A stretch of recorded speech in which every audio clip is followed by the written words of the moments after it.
మా నాన్నగారి రియాక్షన్ కోసం చూడాలి. ఎందుకంటే మామూలుగా ఒక చిన్న హింట్ ఇచ్చాం అనమాట, బెంజ్ కొంటే ఎలా ఉంటుందని. ఆయన బెంజా ఏ కార్ బెంజ్ బాగుంటుందా వేరే కార్ అంటే బెంజ్ బెంజే అన్నారు.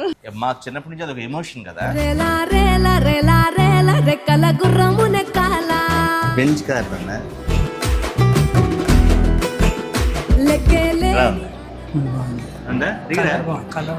బాగుందా కలర్? ఒకటి వీళ్ళు చాలా చాలా కష్టపడి పైకి వచ్చారనమాట. మా అమ్మగారు మిషన్ కుట్టేవారు, టైలరింగ్ మా మామయ్య గారు కలెక్టర్ గారి దగ్గర సీసీగా చేసేవారు. అలా రకరకాల కష్టాలు.